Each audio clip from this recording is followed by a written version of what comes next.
Agradecer particularmente a los colegas Álvaro Bautista y Javier Zúñiga por su amabilísima acogida y por hacerme sentir como en casa. Bueno, a lo que vinimos.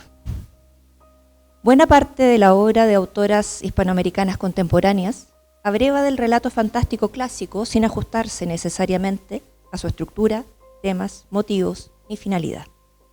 Lo siniestro, lo unheimlich, aquella suerte de espantoso que afecta a las cosas conocidas y familiares desde tiempo atrás, como fue definido por Freud sobre la temprana categorización de Schelling, continúa, sin embargo, siendo la piedra angular de esta narrativa.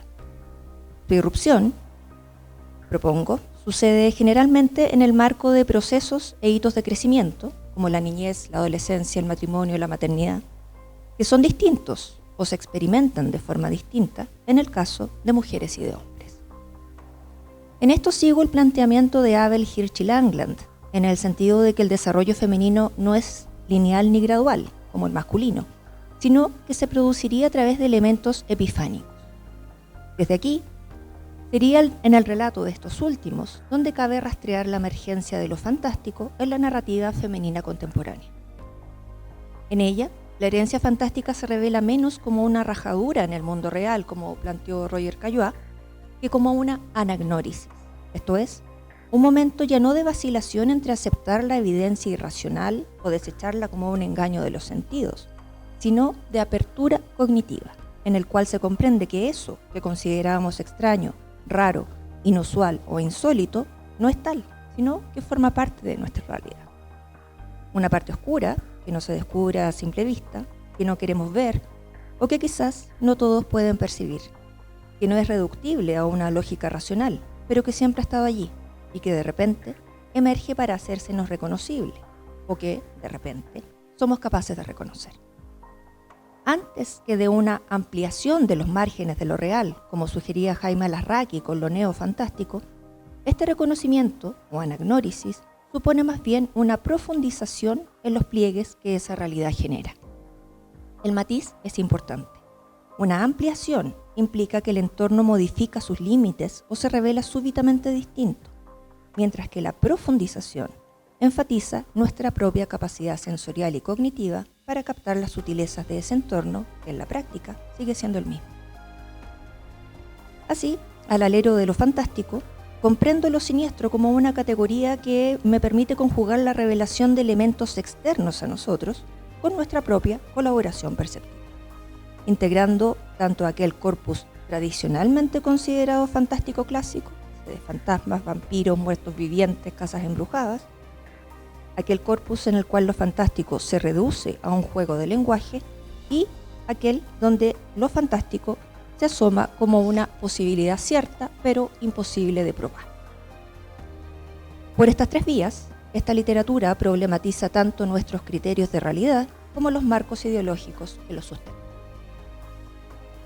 Como resulta imposible abordar aquí todas las etapas de crecimiento y formación que aparecen desarrolladas en nuestro corpus, focalizaré una de ellas en aras de la coherencia de esta intervención: la maternidad, comprendida como un estadio vital complejo en el que surgen y se reconocen manifestaciones de lo siniestro que vienen a dar cuenta de la situación de la mujer en su contexto sociocultural.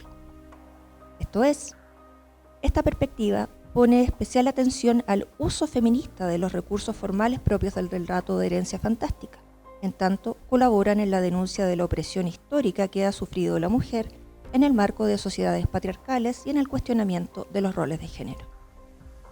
Y uno de los más llamativos aspectos de la feminidad que esta narrativa pone en crisis es, precisamente, el mito mariano de la maternidad. En Occidente, el cristianismo ha restringido simbólicamente lo femenino a la maternidad, relevando a su vez solo dos aspectos de esta: la pureza y la abnegación que surge del amor incondicional. Esta narrativa ha sido funcional en todas las épocas a la supremacía masculina, tal como analiza Michelle Roche Rodríguez en su extenso ensayo Madre mía que estás en el mito, y conforma una glorificación social de la maternidad que niega incluso que ésta pueda tener un aspecto oscuro. El corpus que aquí nos ocupa, sin embargo, da cuenta precisamente de este último, el relato eclipsado de la narrativa social de la maternidad, aquel que horada los presupuestos existenciales y éticos de este vínculo, principalmente el gozo y la plenitud asociados a la experiencia de ser madre, versus el vacío que implica no tener descendencia, y la madre como ejemplo imposible de igualar, como un pedestal moral desde el cual se mide y se juzga al prójimo, en particular a la nuera y a la hija, ¿no? Por el contrario, y como han demostrado desde hace varias décadas investigadoras de diversos ámbitos, como Elizabeth Badinter, Adrienne Rich, Nancy Chodorov, Sharon Hayes y Orna Donat, la maternidad es una relación ambivalente, cruzada por emociones y sentimientos contradictorios, que no siempre se alinean con las expectativas socioculturales. La culpa y la vergüenza que genera en las mujeres esta falta de correspondencia entre su propia experiencia como madres y lo que ésta debería ser, ha dificultado la emergencia y el reconocimiento de este lado B de la maternidad. Con especial énfasis durante el presente siglo, las narradoras hispanoamericanas contemporáneas han contribuido de forma notable a visibilizar este aspecto. La problematización del arquetipo materno es de hecho un tópico recurrente en la obra de la mayoría de ellas. Las mexicanas Daniela Tarazona, Viviana Camacho, Guadalupe Nettel y Cecilia Udave. La peruana Jennifer Fernández, la chilena Lina Meruane, las argentinas Ariana Harwicz, Samantha Chevlin, Mariana Enríquez, Janina Rosenberg y Valeria Correa Fis. Las españolas Ariadna Castellarnau, Aisha de la Cruz y Patricia Esteban Erles. Las bolivianas Giovanna Rivero y Liliana Colanzi. Las colombianas Carolina Sanín y Gloria Susana Esquivel, las ecuatorianas Solange Rodríguez Pape, Fernanda Ampuero y Mónica Ojeda, la uruguaya Vera Iaconi, la guatemalteca Denise Pefunchal, por mencionar solo aquellas en cuya obra la maternidad se cuestiona desde la herencia de lo fantástico. Quisiera extenderme en tres variantes de este relato velado de lo materno. El primero es aquel que refiere al tabú del incesto o la endogamia. El segundo, el que rechaza el rol de la maternidad dentro de la familia convencional y de las expectativas sociales. Y el tercero, el que lleva al límite sus connotaciones reproductivas bajo el paradigma capitalista. Ya desde su título, La azotea, de la uruguaya Fernanda Trías, publicado en 2001, remite a la topografía imaginaria del inconsciente como depositario de aquellas pulsiones instintivas que se reprimen desde y con los procesos de socialización, siendo el incesto la primera de ellas. A diferencia de Lévi-Strauss, que comprendió el horror al incesto como producto de un instinto natural del ser humano a la vez que como una regla cultural, en la interpretación temprana de Freud, el incesto surge esencialmente desde la necesidad social, práctica, de controlar el impulso de los hijos varones de asesinar a su padre para tomar posesión de sus mujeres, que es lo que retoma luego Marcuse con su alegoría de la horda primitiva.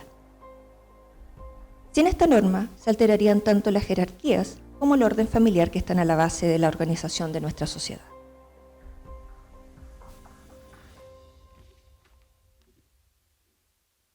La voz narrativa de la azotea pertenece a Clara, quien lleva 4 años encerrada en un departamento con su padre anciano, postrado, y con su pequeña hija Flo. Esta última, entendemos pronto, es fruto del incesto con el padre. Aunque nuestro primer impulso es llamar protagonista a Clara, en realidad este rol pertenece no a un solo personaje, sino a la relación incestuosa que liga a los tres. La ubicación del edificio en el que viven, tras los muros de una iglesia, apunta también a la situación divergente y por lo mismo relegada de esta familia en relación al modelo normativo. La iglesia, de hecho, se describe como esa ola gris que nos tapa los ojos por los dos lados, lo que alude tanto al edificio concreto, que corta el paisaje, como a la institución que anula el libre pensamiento. La autoexclusión en la que vive esta familia no tarda en manifestarse como abandono y precariedad económica, específicamente a través del corte de los servicios básicos. Es sintomático en este sentido que Clara inicie su relato y lo concluya en medio de la oscuridad.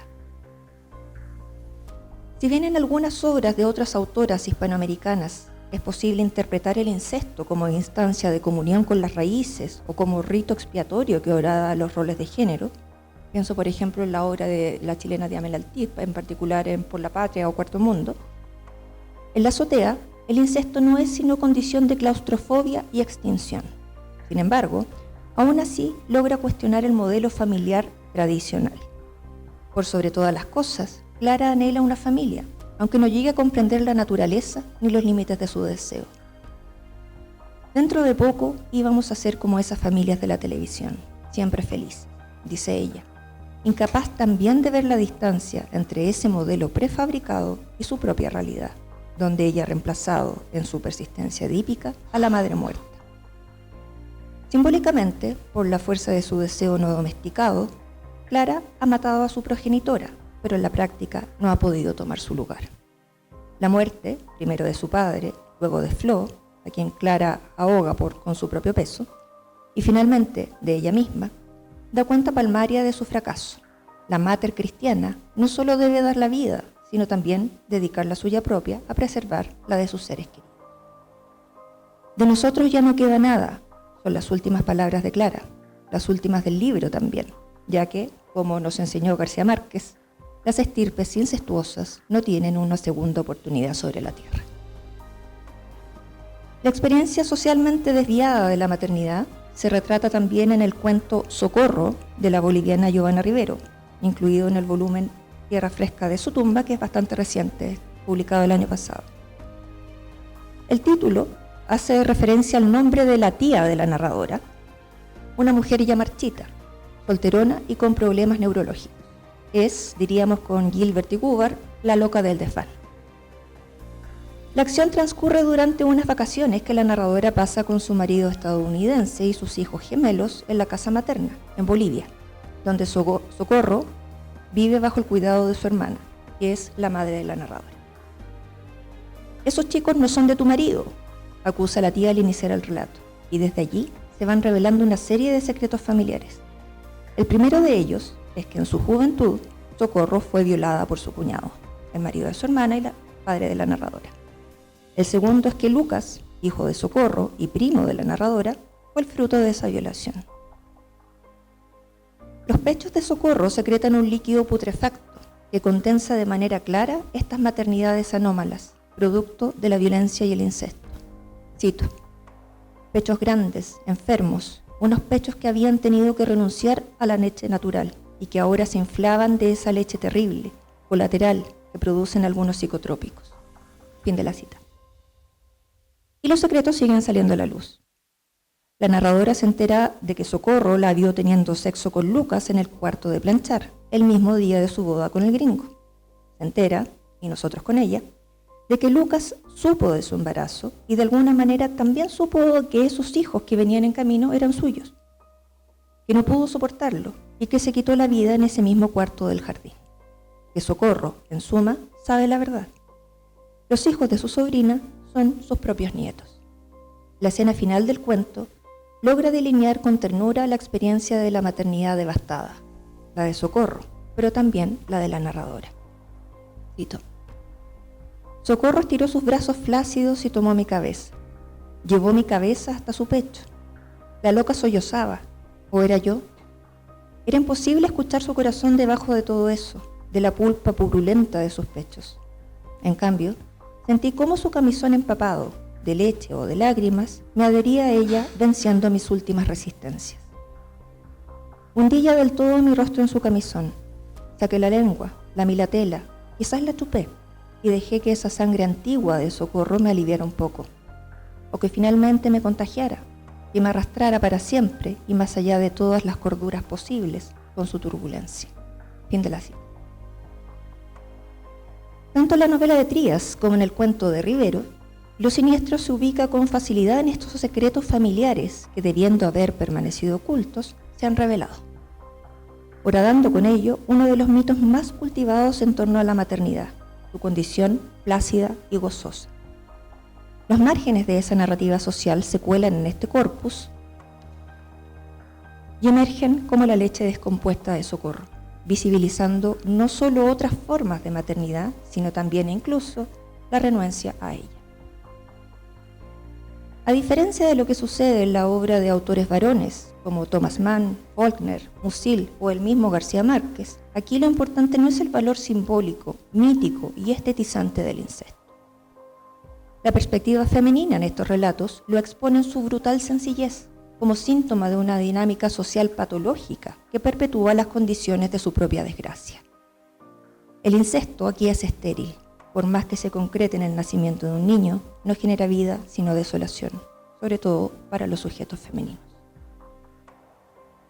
Esto es lo que tematizan novelas cortas o cuentos largos, como Mátate Amor, de la argentina Ariana Harwicz, publicado en 2012, o Los Niños, de la colombiana Carolina Sanín, de 2014. En ambas, la resistencia a la maternidad no es una postura hipotética, como lo sería el temor al embarazo o incluso su interrupción, sino la perturbadora inadecuación que las protagonistas experimentan ante un rol irremediablemente adquirido. En la obra de Harwicz, la narradora, una mujer extranjera, posiblemente polaca, vive con su pareja y su hijo de 6 meses en el campo. La vida bucólica la aburre, la monogamia la asfixia, la demanda continua del bebé la desespera. Como ella no se hace cargo de las labores domésticas, y entendemos que el marido tampoco se siente llamado a cumplir esa labor, los tres viven de una forma muy básica, muy poco civilizada. En un contrapunto muy claro, ella huye de la casa cada tanto para refugiarse en la vegetación. Porque recordemos que por las connotaciones caóticas y nutricias, la naturaleza tradicionalmente ha sido asociada a lo femenino. Lo complejo aquí es que la narradora es consciente de su incapacidad de cumplir las expectativas que caen sobre ella en tanto esposa y madre, por lo que vive con un constante remordimiento. La culpa es de ella, que se autodefine como una excéntrica, desviada, y que no logra comprender por qué es así, si proviene de una familia que ella considera moral y normal. Su desazón se manifiesta de forma recurrente, siempre autoflagelante. Cito: quiero ir al baño desde que terminó el almuerzo, pero es imposible hacer otra cosa que ser madre. Y dale con el llanto, llora, llora, llora, me va a trastornar. Soy madre, listo, me arrepiento, pero ni siquiera lo puedo decir. Fin de la cita. El constreñimiento de lo femenino al rol materno y la exaltación de este último por virtudes religiosas como el sacrificio y la abnegación excluyen la posibilidad de agencia individual por parte de las mujeres y censuran su discurso, eso que la protagonista no puede decir. Social e históricamente, la falta de instinto materno se ha considerado una anormalidad que debe ser medicalizada. Esta es la lógica masculina que está a la base de la histeria, según la cual el cuerpo femenino aparece saturado de una sexualidad autorreferente e inconducente, incapacitado de albergar y nutrir algo más que su propio deseo. Por consiguiente, la protagonista de Mátate Amor es internada en una clínica psiquiátrica, la que sin embargo no logra domesticar su irracionalidad. La renuncia a su rol de esposa y madre pone en escena la dualidad civilización-naturaleza, que identifica lo masculino y lo femenino respectivamente. En el último párrafo, ella se baja del automóvil que conduce a su marido y se interna entre los matorrales hasta perderse. En Los Niños, en tanto, se exhibe el extrañamiento del vínculo materno desde su desrealización emocional. Laura, la narradora, vive sola y no mantiene relación con su familia. Elvis, o Fidel, el enigmático niño que aparece en su edificio y al que ella adopta, también parece venir de ningún lugar. Este último opera como un claro factor desestabilizador en la vida de Laura, pero no por el desajuste de lo cotidiano que implica la llegada de un hijo, sino porque su presencia revela con mayor fuerza la dislocación natural de la realidad.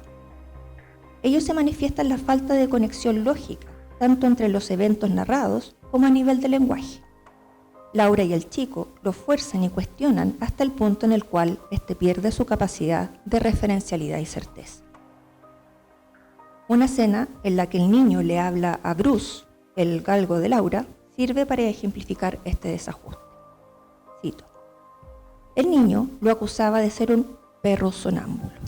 Le decía que comía, dormía, paseaba, lamía y batía la cola en un estado dormido, que sus orejas eran postizas, que el collar que llevaba estaba hecho del cuero de su hermana, una perrita asesinada, a quien Laura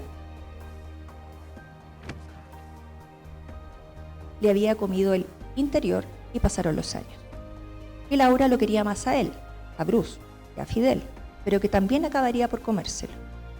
Que la hermana muerta era el alma en pena de Laura, que él, Bruce, tenía el triple de años que Laura decía, que un año de humano equivalía a 7 perros, que Fidel, no Bruce, era el perro original. Fin de la cita.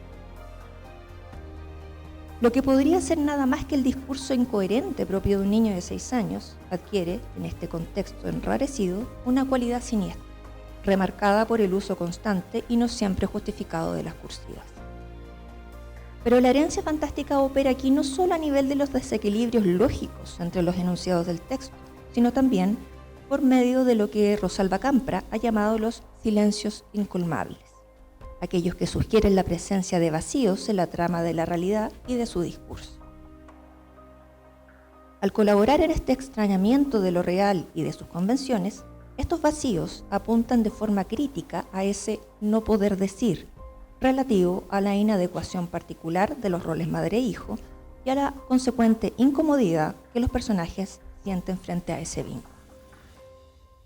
Dicho de otra forma, una mujer no tiene por qué saber ser madre, mientras que ese otro, que es el hijo o la hija, no solo puede despertar sentimientos de ternura y amor incondicional, sino también, de forma constante o esporádica, de rechazo, estupor e incluso miedo. Un hijo es algo propio y ajeno a la vez, íntimo y desconocido, y desde esta contradicción comparte la esencia de lo siniestro, tal como lo hace la experiencia de la maternidad ya desde su gestación, como la define el psicoanalista italiano Massimo Recalcati.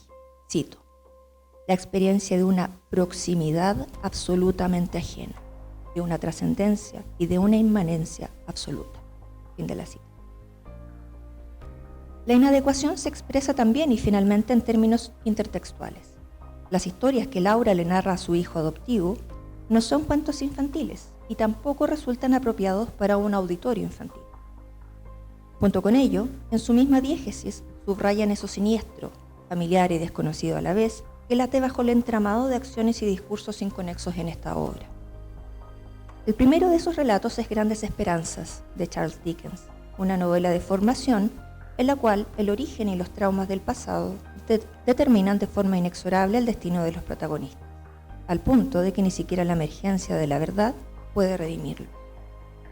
El segundo es El hombre de los lobos, el conocido y controversial estudio de Freud, publicado en 1914, donde expone el caso de uno de sus pacientes, más tarde se sabrá que era un aristócrata ruso, desde la perspectiva de la neurosis infantil. El relato que Laura hace de él es muy general y se mantiene en el nivel de la anécdota. La malaria que sufrió el niño, la visión temprana de sus padres abrazados, la hermana que lo maltrataba, la niñera que lo consentía, la gobernante terrible, la desazón que el niño sintió en una Navidad por no recibir doble regalo, ya que también era su cumpleaños, y finalmente el sueño que da título al estudio, la imagen de 7 lobos blancos sentados, inmóviles, en un nogal frente a su casa, que lo miran fijamente. Lo que queda fuera de su relato es la raíz del síntoma neurótico, el trauma, que desde la lógica psicoanalítica se sitúa en la escena primordial, es decir, en la observación del coito parental, el abrazo de los padres, y que tras reprimirse resurgirá en forma de sueños y fantasías. Siguiendo esta línea interpretativa, en el caso de Elvis Fidel, solo se evidencian los síntomas de algo que no sabemos qué es, ya que no conocemos, ni nosotros ni Laura, el origen ni la historia de este niño. Algo emerge y se sitúa entre él y su madre adoptiva, sin que podamos reconocer desde dónde o cuál es su función, y eso inaprehensible es precisamente lo que nos inquieta y perturba, a nosotros como lectores, tanto como a la narradora. La sintaxis trunca y el sentido clausurado propio de cierta narración fantástica exhiben así, en esta obra, las contradicciones, vacíos y discontinuidades del vínculo y la relación madre-hijo contra toda simplificación romantizadora. La tercera y última experiencia de la maternidad excéntrica que me interesa explorar acá es aquella que pone de relieve su condición de productora y reproductora de la mercancía capitalista más esencial, la fuerza de trabajo. Al contrario de la narrativa mistificadora propia de la lógica mariana, que la presenta como un recurso natural o un servicio personal que surge desde el vínculo afectivo, las obras que citaré significan como, para decirlo con las palabras elocuentes de Silvia Federici, en la sociedad capitalista, el cuerpo es para las mujeres lo que la fábrica es para los trabajadores asalariados varones, el principal terreno de su explotación y resistencia. Fruta podrida, de la chilena Lina Meruane, publicado en 2007, sitúa esta relación en el contexto de las empresas frutícolas del centro-sur de Chile, donde la fuerza del patriarcado se expresó primero en el sistema de inquilinaje propio de las haciendas y luego a través de la explotación de los recursos agroindustriales por las empresas transnacionales simbolizadas en el packing. María, la hermana mayor, no es temporera, la ocupación habitual para una mujer en este ámbito, sino que cumple una función de importancia dentro de la empresa. Aunque nunca se explicita su profesión, entendemos que posee una formación universitaria especializada, ya que su trabajo consiste en mantener la fruta sin plagas ni pestes, esto es, estéril, perfecta. Se nos dice que ha llegado hasta este cargo a punta de esfuerzo y sacrificio, y sin embargo, su labor no ha sido reconocida. Se le han negado ascensos, mejoras laborales e incluso bonificaciones. Aunque tampoco se lo explicita, la discriminación de género parece ser la explicación más plausible para ello. Pero María tiene una segunda fuente de ingresos. Se embaraza periódicamente como modo de proveer tejidos y órganos humanos que sirven de materia prima para la investigación científica. Su cuerpo, ajado y reseco, funciona así como un microcosmos de la tierra que ella ayuda a sobreexplotar, campo de producción en serie cuyo único valor es el de cambio, y como una máquina precisa e hipereficiente. Pero el cuerpo femenino no es solo planta productiva de mano de obra, sino herramienta de trabajo en sí mismo, estandarizado y anónimo, lo que se expresa en el uniforme gris que iguala a María y a las temporeras, que enguantadas y enmascaradas repiten la misma acción de forma mecánica. Se expresa también en la sincronización de sus ciclos menstruales, lo que genera un conato de alzamiento. Ante el uso constante de los baños, el supervisor masculino amenaza con descontar los minutos no trabajados. Con la intercesión de María, la huelga se deshace pronto y tras sustituir las piezas anómalas de la maquinaria humana, esta continúa funcionando. Cito: la mayor disolvió la manifestación porque entendía cómo operaba el cansancio, la necesidad, la impaciencia, la extrema fragilidad de las temporeras. Y cuando las más influenciables, las más temerosas, las más mezquinas y codiciosas aceptaron y volvieron a trabajar, el ingeniero despidió a las otras. Esa carismática minoría vocinglera fue reemplazada inmediatamente por trabajadoras desinformadas e inexpertas. Fin de la cita. La rebelión explota, sin embargo, en el propio cuerpo de María, campo fértil a la vez que mecanismo eficiente y dócil. Primero pierde al niño que estaba gestando, luego, como venganza ante la falta de reconocimiento a su trabajo, inyecta cianuro en las manzanas perfectas, boicoteando el sistema al que fue funcional durante años. La madre bondadosa se transforma así en la bruja mala del bosque. La fertilidad femenina deviene deidad estéril y terrible. Consecuentemente, la tierra pierde sus connotaciones nutricias, transformándose en un basurero asolado por mosquitos y buitres que se abalanzan sobre la fruta envenenada y en vías de pudrirse. En el volumen Para comerte mejor, de Giovanna Rivero, publicado en 2020, encontramos dos cuentos donde la condición productiva de la maternidad se revela de forma problemática. El primero es Pasó como un espíritu, cuya narración se sitúa en un futuro distópico en un lugar en medio de los Andes. Ana, la narradora, se ofrece como sacrificio para la propagación de la estirpe de una suerte de dios primitivo al que llaman el Evo. El nombre, por supuesto, remite al Génesis bíblico, pero también, y sin eufemismos, a cierto caudillismo político afincado en valores étnicos y raciales. El imperio en decadencia requiere de un heredero saludable, y Ana, así como otras antes que ella en esta historia, así como la Ana madre de María en los evangelios apócrifos, es solo el receptáculo para gestarlo. Eso soy, una ofrenda total, un texto para escribirse, una promesa de sanación, dice Ana. Como todo sacrificio, el episodio de la concepción es confuso y violento, con claras connotaciones a lo que hoy denunciamos como violencia obstétrica. Cito: las entrañas comienzan a arderme mientras el Evo agita su pelvis incaica. Ciega la mirada y no hay placer. Solo la avanzada milimétrica y constante. El infatigable trépano, la misión. Pero nada se funda sin dolor, me digo.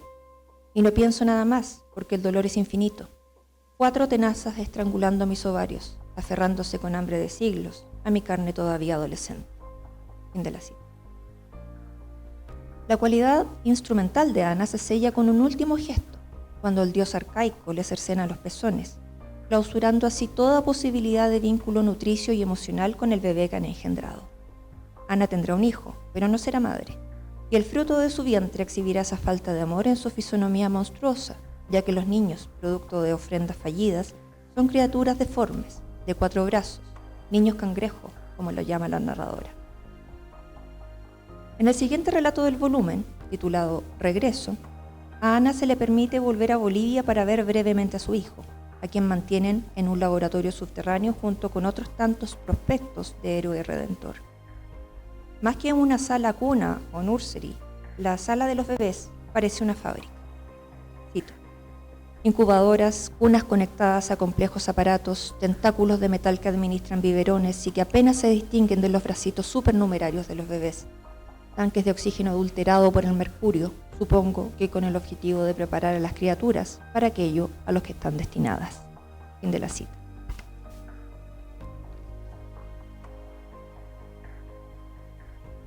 Pero como María en la obra de Meruane, Ana también se rebela contra la estandarización que esta suerte de biopolítica futurista impone a golpe de miedo y represión.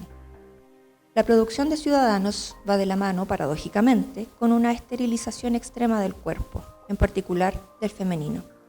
Las ofrendas deben ser perfectas para poder contener al heredero, y la asepsia del entorno anula la emergencia de cualquier rastro de humanidad, comprendida esta última como debilidad o imperfección genética.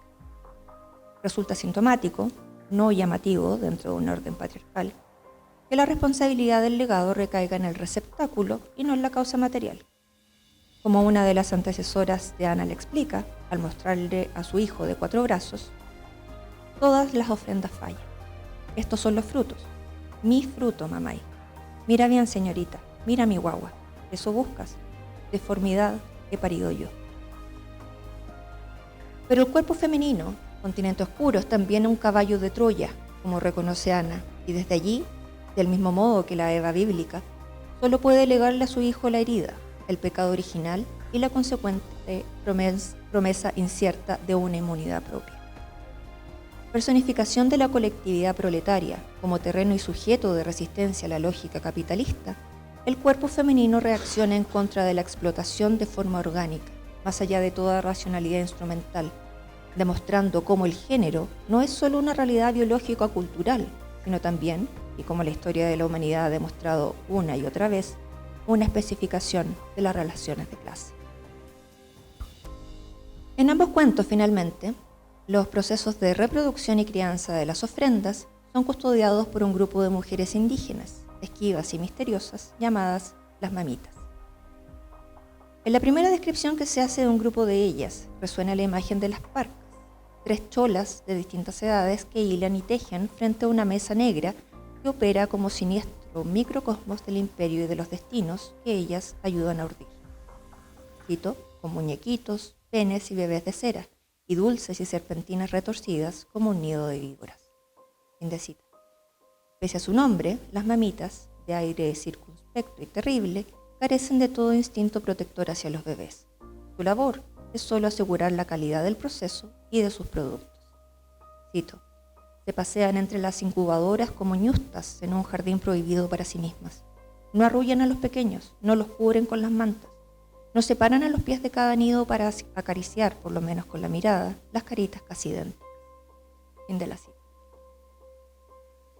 Es importante notar que esta anuencia y complicidad femenina siguen siendo fundamentales para la mantención del statu quo, llámese patriarcado o capitalismo salvaje, debido precisamente al tipo particular de machismo que instala la lógica mariana.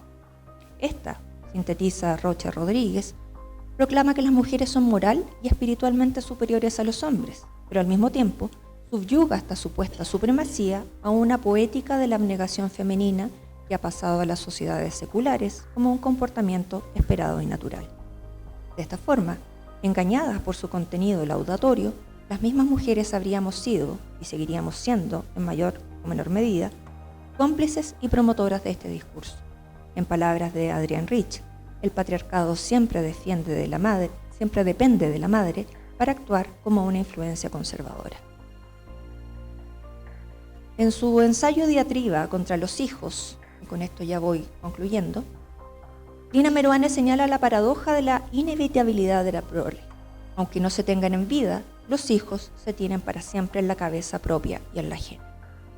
Con ello, la escritora hace hincapié en la condición de imperativo moral que mantiene la maternidad biológica y las funciones que ésta demanda incluso en la época contemporánea, cuando entre los reclamos feministas y los avances tecnológicos, el yugo doméstico debiera haberse aflojado. En la práctica sabemos, esto no ha sucedido.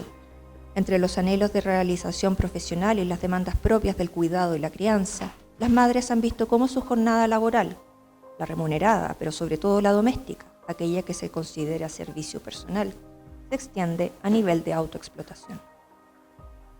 Pero esta dimensión productiva de la maternidad se mantiene encubierta por su cualidad moral, heredera del imaginario mariano, y que genera una última forma de maternidad monstruosa, que propongo a partir de la cita de Meruane, la fantasmática. Maternidad deseada pero imposible, o derechamente evitada, que sin embargo se instala como una presencia traslúcida en el imaginario femenino y que permea todas nuestras acciones, en cada etapa de nuestras vidas. Ideación futura cuando jugamos a las muñecas, posibilidad cierta o temor constante en la madurez, fantasma de una opción perdida tras la menopausia. La recurrencia de la maternidad revela nuestra dificultad para pensar nuestros ciclos e hitos vitales femeninos de un modo distinto al establecido.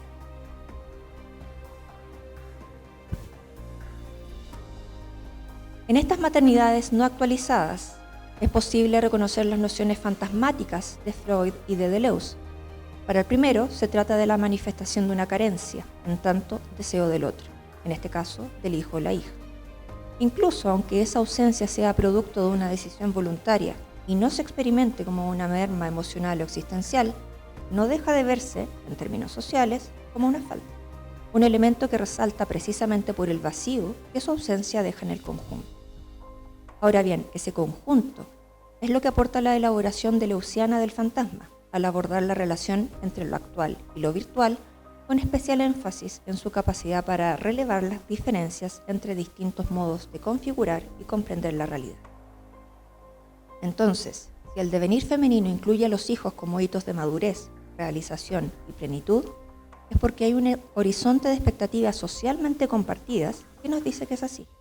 Su no existencia es falta o vacío solo en el contexto que genera su expectativa, y solo allí llama la atención de forma poderosa, como un personaje recortado en una fotografía ante el cual el espectador puede decir, allí había algo, o allí debió haber habido algo. Esa falta o existencia no actualizada no es el hijo imposible o evitado, sino la dimensión maternal concreta, física, biológica del yo femenino, que pervive como un doble que nunca se materializará. La conciencia de esa falta, que se nos hace presente por el horizonte de expectativa sociocultural, es lo que configura la maternidad fantasmática. Esa falta es la que genera, a su vez, las narrativas excluidas del discurso de lo materno. Si las teóricas literarias de la segunda ola feminista hicieron hincapié en la existencia de espacios vacíos o subterráneos en el texto escrito por mujeres, que obedecían en gran medida a lo inexpresable de una experiencia femenina en un lenguaje y en unos códigos esencialmente masculinos, estos relatos que aquí examinamos, al margen de la feminidad normativa afincada en la maternidad, vuelven a poner en tensión el sentido de la otredad genérica. Al alero de la tradición del relato fantástico clásico, estos espacios ya no significan por la falta que señalan, sino, al orientar nuestra atención hacia los mandatos y convenciones que nos hacen identificar ese vacío como carencia problemática, cuestionan los pilares socioculturales y su persistencia. Dicho de otro modo, lo relevante acá ya no es la no existencia de los hijos, y con ello la no existencia de nuestro yo madre, sino el hecho de que la sigamos notando e identificando como una falta. Así, en estos textos, los temas, tropos y sobre todo la retórica del relato fantástico se hacen subversivos, al decir de Rosemary Jackson, menos por la función compensatoria de la creación literaria que por el relevamiento crítico que realizan de las contradicciones que existen a nivel social e individual entre los regímenes simbólico e imaginario.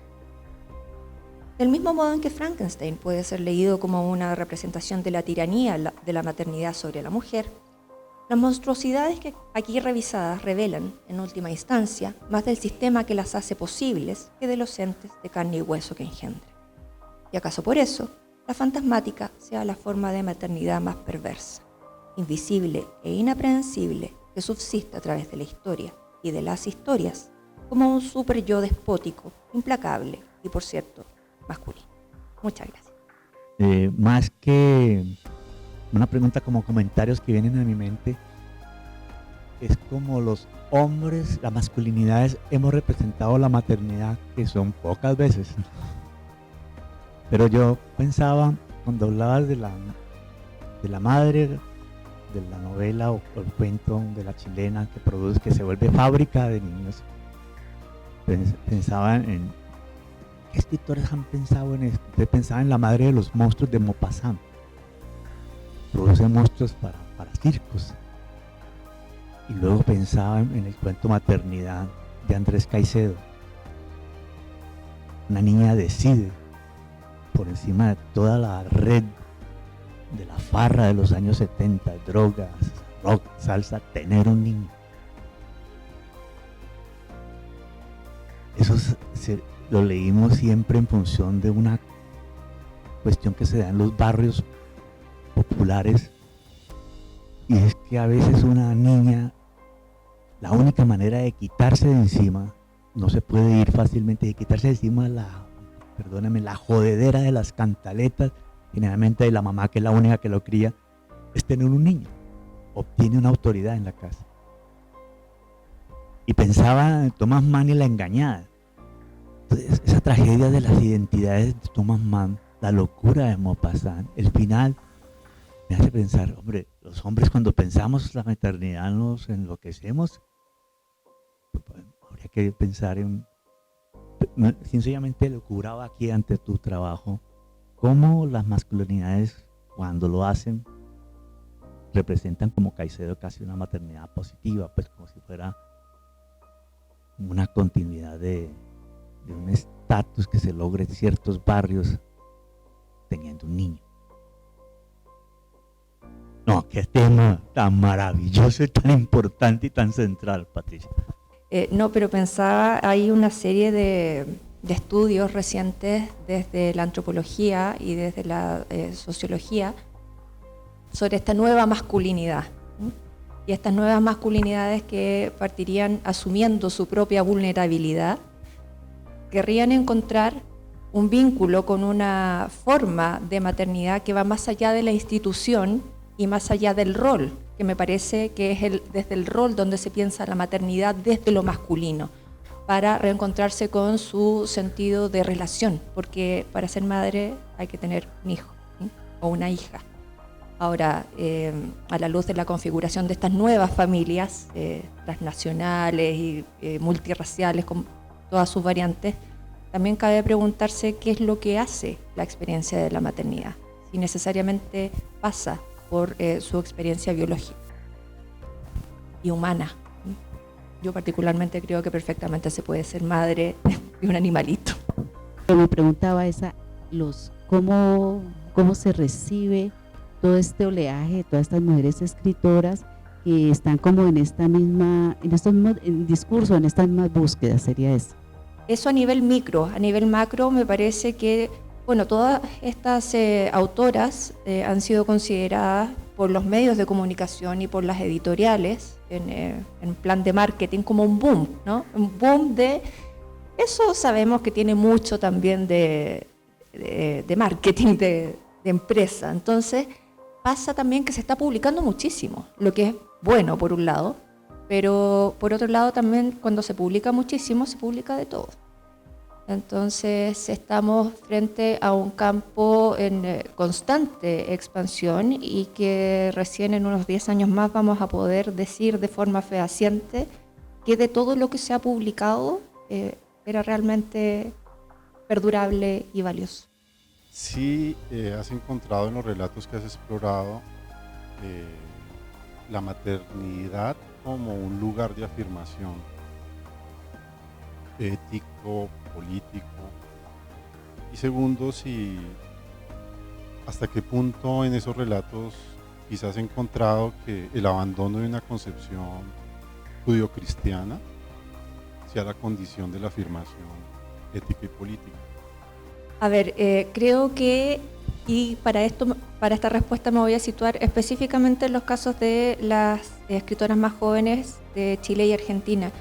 Creo que se reivindica una maternidad colectiva, que la única experiencia, al menos desde donde yo tengo conocimiento en mis lecturas, donde podemos ver una maternidad gozosa y afirmativa, es desde su práctica en términos colectivos asociados precisamente a el desamparo político, es decir, como el rol materno y la relación materna nutricia, de protección y de mutuo aprendizaje también se realiza respecto no al hijo biológico o a la hija biológica, sino a los sectores más vulnerables de la sociedad. Entonces ese como rescate del otro, que no es simplemente una obra de caridad, ¿no? Sino que es un aprendizaje mutuo, ¿no?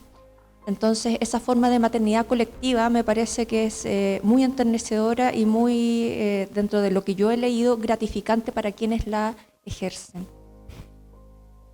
Y me cuesta deslindar esa experiencia de la afirmación desde la maternidad, desde su dimensión de entrega, de sacrificio, de arrojo, de postergación que heredamos de esta maternidad mariana. Lo decíamos también en el taller de lectura el otro día, no por ser mujeres estamos exentas de seguir operando y pensando y poniendo en práctica los mismos códigos de pensamiento. Pienso particularmente respecto a la primera parte de la pregunta, en toda la narrativa, que de repente ni siquiera es ficcional, de repente es como narrativa de no ficción, que se afinque, que surge desde procesos sociales que han sucedido en Chile y que han sucedido acá también y que están sucediendo, ¿no? A partir del estallido social. La función de los chicos, que son particularmente chicos y chicas jóvenes de la primera línea, es una función muy maternal, es una función de protección, es una función de sacrificio, pero más allá de ser una forma de maternidad colectiva, es también una forma de maternidad enraizada en esta herencia judeocristiana.